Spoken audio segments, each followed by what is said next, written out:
I just uploaded the full tutorial on my YouTube. So this is how hairy my butt is right now. This YouTuber gets butt-ass naked in his videos and YouTube does not take his videos down. Kevin Leonardo is a male hygiene YouTuber that found a loophole in YouTube's terms of service. See, the top comment in all his videos are informative checkmark, educational checkmark, jump scare checkmark, and straight to the point checkmark. See, Kevin figured out that nudity is allowed on YouTube. Very quick shock value in comparison to his other videos, but shock value nonetheless, as well as the lack of censoring minors. And yes, I'd strongly argue that this is clearly intended as shock value due to the fact Kevin Leonardo, the self-proclaimed coolest Kev on TikTok and YouTube, has somehow managed to turn what could have been a relatively harmless platform for sharing his personal stories into a circus of cringe. His rise to fame was rooted in sharing personal hygiene tips and lighthearted stories about life and the LGBTQ+ community. But somehow, along the way, he decided that subtlety and taste weren't for him. What I said I would do in my title, the reaction was absolutely insane.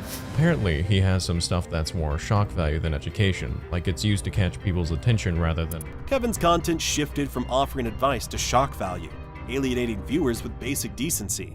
His videos, now rage bait, have become a controversial and troubling spectacle. Ellie Abraham published an article claiming that YouTuber celebrates NSFW Nair tutorial video getting millions of views. It's funny, and I think it makes me feel like really important that like someone's like out there tweeting my name. Little girls genuinely excite me so much. I love to make out with my cat. So how did Kevin go from relatable to revolting? Let's take a deep dive into how this TikTok star became one of the platform's creepiest figures. Rather, I have some discussions set in place for some particular instances where the comedy's objective clause becomes a bit. Kevin Leonardo's content has taken a very noticeable nosedive over the past few years. It's pretty safe to say that his audience has followed along, whether they like it or not. Initially, Kevin's content was filled with educational videos and lighthearted humor about hygiene and self-care, which could have made him a respected figure in the online community. But as time went on, something shifted. Kevin, like a train wreck you can't look away from, started leaning into darker, more disturbing topics. I know damn well, like if I made an OnlyFans and I promoted it on TikTok, Linktree or like link in my IG bio. So if you're promoting it on TikTok, people watching the TikTok have to go on your profile on TikTok and then they have to like click your Instagram and then go on your Instagram and then click the link on your Instagram to go to a Linktree and then they click on the OF. His controversial content, such as his infamous butt hair removal video, made waves. And not the good kind. People were absolutely stunned by his lack of consideration for his audience's age or sensibilities, not to mention the questionable educational values of such clips. Here's why you need to be careful with anal douching.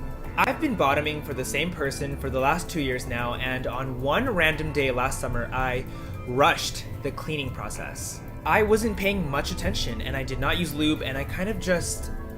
It hurt, but I thought it was just temporary pain, so I still went to go see him that night and tried to... Kevin wasn't exactly apologetic about the backlash. Instead, he laughed it off, claiming that this type of content was simply his job, and anyone who didn't like it was free to unfollow. Because why bother with self-reflection when you can just blame your critics, right? The more Kevin doubled down on pushing boundaries, the more he triggered a wider audience. People who were either horrified or just curious about what he posted next. If you do these 4 things, your bottom will appreciate you a million times more. I'm just kidding, I'm not kidding. Tops that have bottomed before understand how much work it takes to do it properly and comfortably, which automatically makes them better because they know what feels good and what feels bad from first-hand experience. Recently, Kevin Leonardo found himself at the center of a major controversy after posting a video on TikTok. The content, which was meant to be educational, focused on bottoming and grooming, and the explicit nature of the video left many viewers uncomfortable. Instead of addressing the concerns directly or offering a sincere apology, Kevin used the opportunity to promote his products and courses. His response was more of a sales pitch than an apology, which didn't sit well with a lot of people. Tried to bang for 2 seconds, but it didn't work. The next morning, my A-word bled. And for the next 2 days, every time I went to the bathroom, it... In the video, Kevin spoke about his personal experiences with bottoming and how certain techniques had led to injuries, which he claimed to have learned from after years of trial and error. While sharing such information could have been useful for some people, it was the graphic nature of the videos that crossed the line for many viewers. TikTok, after all, is a platform with a broad and diverse audience, including minors and people who might not be expecting such explicit content. Kevin could have provided educational content in a less graphic way, but instead, he went for shock value, which many found inappropriate for the platform. This is how hairy my butt is right now. To squeeze this cream onto your hand, so I'm going to be doing just that. The way Kevin responded to the backlash was even more troubling. Instead of reflecting on why the video might have made people uncomfortable, he took the chance to plug his course on safe bottoming and discreet products. In fact, he was quite blunt about it, saying, "I sell a course on safe bottoming, and I sell discreet kits at the link in my bio." I sell a course on safe bottoming and I sell discreet douche kits at the link in my bio. Like, that's why I talk about those things a lot. I also do sponsorships for brands and I just work online basically. I give tips on butts and like bottoming online because when I was first starting out as a bottom and like when I was first like shaving my butt or like using creams and stuff, I didn't really know what I was doing, and as a result, I got hurt kind of often. Like, I would douche improperly, or I would like shave improperly, or I would like use a cream wrongly and I would get like burns, or like I would bleed out of my butt, or like I would just get hurt. And like, this wasn't an attempt to de-escalate the situation or take responsibility for the discomfort caused. It was a sales tactic disguised as an explanation. What made things even worse was Kevin's response to the criticism. He didn't seem to take any of the negative feedback seriously. Instead of considering why people felt the way they did, he seemed to justify the explicit nature of his content as a necessary part of his mission to educate others. He even went as far as to say that if people found the content arousing, that was their issue, not his. That kind of deflection did little to help his cause and only made things worse. This is how hairy my butt is right now. What? Alright, so step 1 is to squeeze this cream onto your hand. Kevin's unapologetic approach was troubling for a few reasons.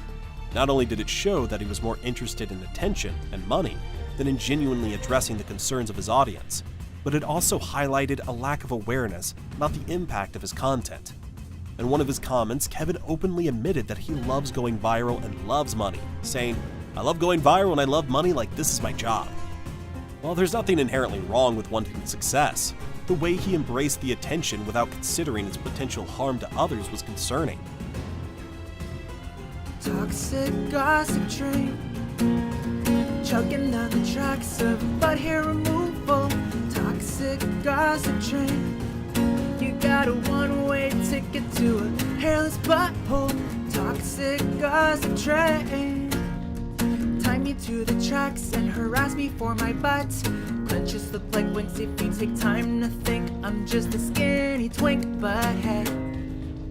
Many of Kevin's supporters argue that his content is just part of his edgy and unconventional style.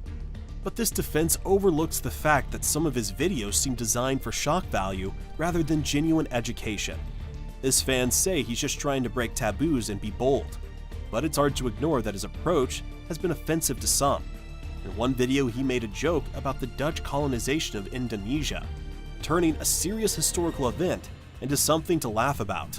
This kind of humor, while potentially funny to some, fails to recognize the trauma that others may feel about such topics. It's clear that Kevin enjoys the controversy he creates, but at what cost? For a long time with the idea of going to an island, obviously not realistically, but like in a imaginary like role-playing scenario with someone that I love and trust. I used to be drawn by the idea of going to... Kevin Leonardo's recent actions have stirred significant controversy, particularly following a video he posted that linked his personal experiences to a real-world tragedy. In the video, Kevin discusses his desire to role-play on Jeffrey Epstein's island, referencing a real-world event that harmed many individuals for personal amusement. His statement immediately caused outrage among viewers, as many found it insensitive and distasteful. Critics were quick to point out that trivializing such a horrific event, even in a playful or humorous context, disrespects the victims and the severity of their suffering. I've always dreamt of that. Like, it's just a thing that kind of like gave me an idea when I was watching his documentary. Like, oh, I would love to go to like a rich person's island and then like be... In the video, Kevin explained his reasoning for choosing Epstein's island as the setting for his roleplay. He claimed that his intention was to reclaim control over his past trauma in a consensual, safe setting with a trusted partner. While acknowledging the importance of personal healing, linking this process to such a notorious tragic event caused discomfort for many viewers. Kevin's explanation did little to alleviate the situation, as he focused more on justifying his actions than addressing the pain they might have caused. Why I roleplayed on Jeffrey Epstein's island as a gay bottom from Thailand. First off, we chose Thailand because they give sensual massages there, and also because I can kind of pass as like a Thailand person. I am Chinese, Filipino, and Indonesian, and like most Southeast Asian people like look similar, and so I was like, oh well, I can pass as like a Thai masseuse, and like my ex friend with benefits, who was the Jewish man Ashkenazi, like agreed. What further complicated the issue was Kevin's use of cultural stereotypes in his explanation. He mentioned that he chose Thailand as the setting for his roleplay because of its association with sensual massages, a generalization that many found offensive. 20 years old, I met a Jewish man, Ashkenazi, who I fell in love with, and I lost my V card to, and he was the first person that I ever fell in love with, and like the first person that I felt very comfortable with in like an intimate setting. He bred me twice a week for like 4 years, and in this like healthy sexual relationship, every month or like every 2 months, we would sit on the couch and he would be like, okay, Kevin, like, such comments perpetuate harmful stereotypes about Southeast Asian people and reduce an entire culture to a singular, often misrepresented trope. So I was molested by a when I was 6 years old, and so because of that, I always had issues with like anything sexual. Most victims of like molesting become like super hypersexual and promiscuous, and they bang a lot of people after the fact. I didn't. I went the opposite way. I was very sexually repressed. I had a lot of thoughts about sex, but like they were never like executed. The backlash intensified when Kevin attempted to clarify his actions in a follow-up video. He stated that he and his partner were not physically on Epstein's island, but were instead role-playing mentally. This attempt to downplay the situation by saying it was only mental did little to lessen the discomfort caused by his initial comments. This video to clear the air. So the Jew and I were never actually like physically, realistically on Jeffrey Epstein's island.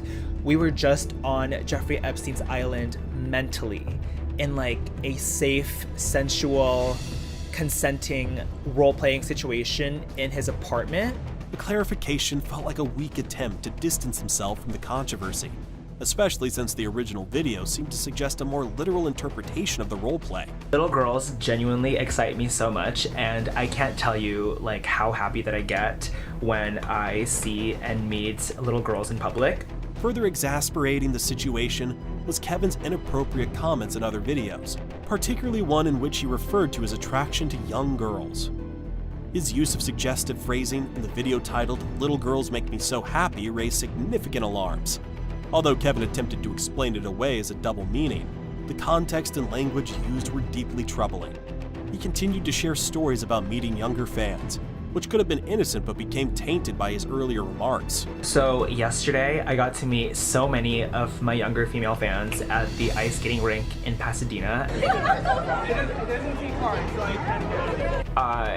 Like helped my sister, so like it was me and this girl named Eden, the one that I just mentioned, and then her friend Kylie and my sister Olivia.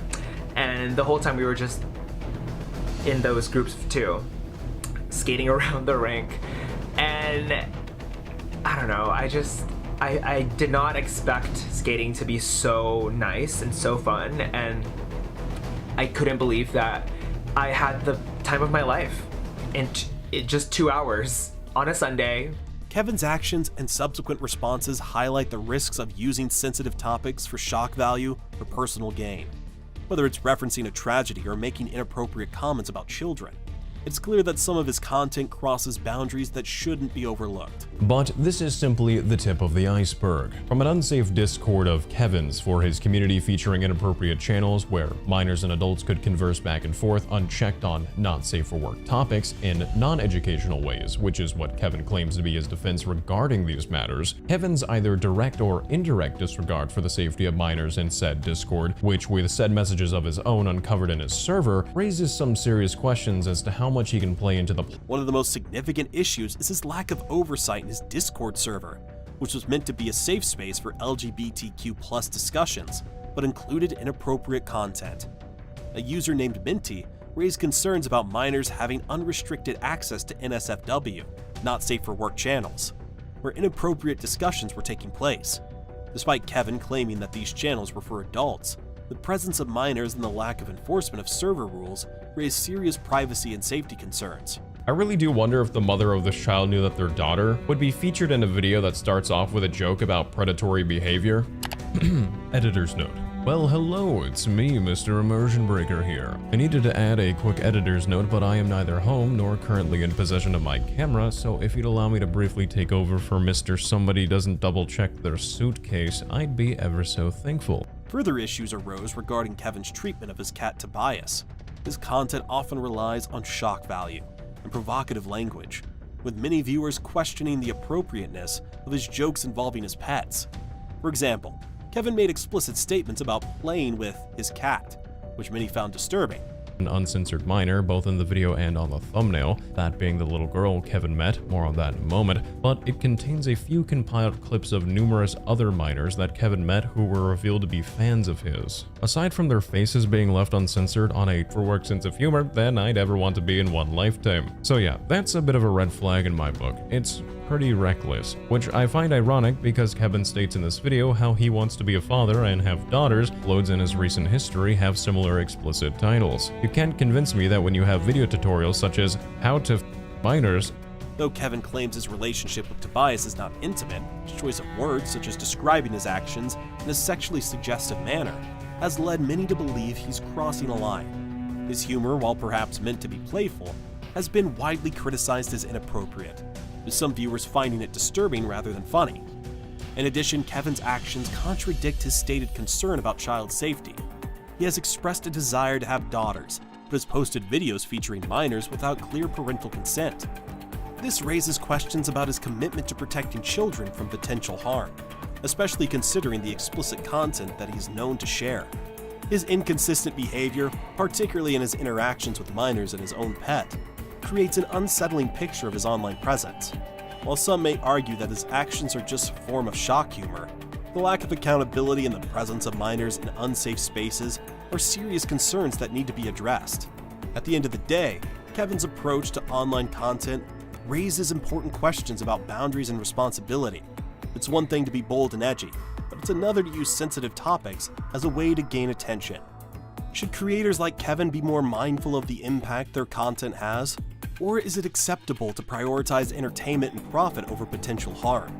Kevin's recent actions have shown that his priorities may not align with the needs or comfort of his audience, and it's worth considering how far creators should go in the pursuit of viral fame.